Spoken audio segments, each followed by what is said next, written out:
So Bradley Beal is clearly unhappy right now in Washington. I said he's unhappy in Washington. I did not say he was unhappy as a Washington Wizard. There is a difference. He's saying all the right things. I mean, they're constantly asking him, yo, are you going to demand a trade out of the Wizards organization? I mean, you can look, there's video of Bradley Beal in the middle of plays. His hands are to his side. I saw some footage of him the other day during a timeout. He's away from the team as they draw up plays. The body language doesn't look good. He's on the bench, damn near in tears about losing games and praying. I think I saw him praying in one game. It got so bad for the Wizards. They're the worst team in the NBA from a record standpoint. They got some talent, but this Washington Wizards team is not good. Also, I don't think a lot of these analysts and so-called experts bring up the fact that they lost a key piece to that puzzle a few weeks ago. Thomas Bryant is done for the year. That was the big man that had been playing really good ball since he got there in Washington for the last couple years, and he's done for the year. They gave all that money to Bertans. I didn't understand it. It is what it is. You give that type of money to Bertans. I mean, he's making money like all-stars in his league, a couple all-stars in his league, but he ain't an all-star. Anybody with eyes can tell you that. Russell Westbrook, I literally can't even figure out his game anymore. I can't. He went for 40-something the other night against KD and the Nets, but more times than not, you're not getting that Westbrook. Is he past his athletic peak? I think so. But then there are nights where you're like, yo, this dude is still really, really great at the game of basketball. I don't get it at this point. So when I talk about Bradley Beal, I want to put a couple things in perspective. And I'm going to tell y'all I don't have a lot of sympathy for him as he continues to pout in Washington. So a lot of people are comparing James Harden and Deshaun Watson situations, right? Obviously, both playing in Houston. Harden got traded from the Rockets. Now it looks like, as I make this video, Deshaun's about to be on the move from that Texas organization. I know there's not necessarily a football-based platform, but for all my basketball and football lovers out there, y'all know what the heck's going on with Deshaun Watson. You got a top 6, top 7 quarterback that's about to be on the market for trade. He said he's done playing football as the starting quarterback in Houston. It's a big deal. Big deal that he's on the market. He seems like a solid dude. I don't know anybody that knows Deshaun Watson. I do know somebody that knows a little bit about Bradley Beal. They swear he's a good dude. I don't necessarily consider Harden and Watson situations. I think Harden got everything that he wanted and everything that he needed to win in Houston. I don't believe Deshaun Watson got that with the Texans. Let me bring that back to Bradley Beal. I think Bradley Beal's situation is a lot like Deshaun Watson's, if I had to play the comparison game. Bradley Beal, very loyal guy. Was a great player in college, but still a little slept on. And I believe Deshaun Watson, though he was a high pick in the NFL draft, still a little slept on coming out of Clemson with Dabo and company, even coming off a championship, I still believe was slept on by a lot and has exceeded expectations. Now, I don't believe Bradley Beal is top 6, top 7 in the league because he doesn't play a lot of defense, but he's up there. He's a great scorer. So when I put in perspective that these gentlemen both are great players, young, solid, both of these guys are both community-based players. Both very involved in their communities, will give a lot of their money, probably get their last dollar if they had to their community. That's the type of dudes we're talking about. Not overly fashion guys, just not overly vocal guys, just to themselves, go out and do their job at an elite level. Both of these gentlemen recently signed contract extensions when they probably shouldn't have. Deshaun Watson, even though Bill O'Brien was not only the head coach and the general manager of that team, he opted to trade DeAndre Hopkins, to me one of the top 5, top 6 receivers in the league because of his personal problems. And then Deshaun Watson signed an extension after that, which is a questionable move at best. He hadn't gotten the bag yet. He felt like he was owed that money. Obviously, he's going out, putting his body on the line. He wanted his big payday. Probably wasn't the best move. Let's go over to Washington. John Wall, though he was coming out multiple surgeries, let me tell y'all something, man. I watch a lot of Rockets basketball. John Wall is becoming a man. And he had conversations with that Wizards organization about growing up and being the guy that they wanted him to be pretty much after missing a year and a half worth of basketball off of 2 surgeries, at least. Wall said all the right things, and the Wizards still traded him right before the season for Russell Westbrook. And to me, that looks like a mistake. Watching a lot of Westbrook, watching a lot of Wall. Wall's better than Westbrook at this point in his career. And to me, he's a better leader than Westbrook in game. Maybe Westbrook's a better leader in practice, but it's one thing for you to tell me the right things and another thing for you to show me the right things. I'm actually watching Wall not only talk the talk, but if you watch him as a leader with that Rockets organization and how they handled that James Harden situation, I'm telling y'all, the Rockets going to mess around and make the playoffs this year. Mark my words. They're going to mess around. They're going to fool around and get in the playoffs. Wall is walking the walk and talking the talk. He seems to have matured off of who he was a couple years ago. A lot. Okay?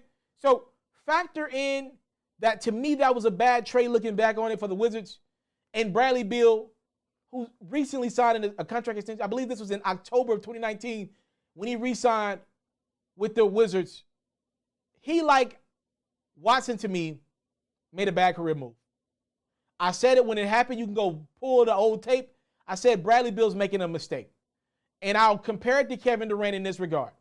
Kevin Durant changed the NBA for me when he opted to sign in Brooklyn. And the Nets opted to sign him to a max deal, super max deal in Brooklyn. And what do I mean by that? The Nets signed KD knowing that he was not only going to miss a few months of basketball, half the season, an entire season. They knew it. They knew he would not be around. They still signed him to a super max contract, whatever he wanted. Because in the NBA, stars are not everywhere. Not of Bradley Beal's caliber and up. Even if you're coming off of an injury, and I know KD's one of the 3 best players in the world, but even coming off of an injury, to me, what that showed me is these organizations will commit to you, even coming off of one of the most deadliest. That Achilles injury is known as career suicide in the NBA. The Nets had no problems giving Kevin Durant all his paper. They allowed him to rehab on their dollar because Kevin Durant's are just not growing on trees. Bradley Beal is a phenomenal scorer. He's one of the top scorers in the NBA for the last few years. He can shoot the 3 ball and get to the rim. Okay, those are a dime a dozen at the clip that he can shoot the basketball. Even if Beal, knock on wood, tore his Achilles tomorrow, let me ask you a question. A team with cap room, you really believe there's a team out there that wouldn't sign Bradley Beal tomorrow, even knowing that he's going to miss a year? Who on God's green earth wouldn't take a chance on Bradley Beal, even if they got to throw a year away? He's that damn good, and he's that damn loyal. He's been loyal to Washington, and they ain't even giving him a lot to be loyal about over the last few years. You really think that at least 27 teams will give Bradley Beal a max contract, even if he were injured tomorrow? That's meaningful, meaning there is no reason for a guy like Bradley Beal. There was no reason for him to sign that extension in Washington.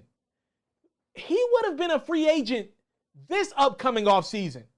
So offseason 2020, 2021, he would have been free to sign whatever. Let's say he wanted to stay in Washington, which maybe he loves it in the D.C. area. They've been great to him. They treat their athletes great. You still could have waited to get your bag this offseason. You could have re-upped and gotten even a little couple dollars more money if you want to break down the capology behind it. You did not have to sign an extension in 2019. You didn't have to do that. That money would have been available for you this summer or offseason, whenever the season gets done. You didn't have to do that. Number one, you take the pressure off the Wizards to, like, let's say the Wizards were where they're at right now, but Beal's a free agent to be in a few months. Okay, only one team can win the championship. I'm looking at the Milwaukee Bucks. Let's say the Bucks lose to the Nets in the conference finals. You can tell that they're one score away. You're tired of relying on Giannis in the fourth quarter of games. You don't think the Bucks would want to find a way, even if it meant trading Middleton or Holiday, to get Bradley Beal around Giannis? So you took all the pressure off of teams your team to go out and get you great players because you're locked in for the next couple years. They can just struggle. Then, now if you made it tougher for a team like the Bucks to go get you. You could have been free this summer, or if you were in the last year of your deal, it would have been a lot more enticing to the Wizards to potentially make a deal for you tomorrow or right around the trade deadline, which is in March, right? You took all that heat away, all of it away.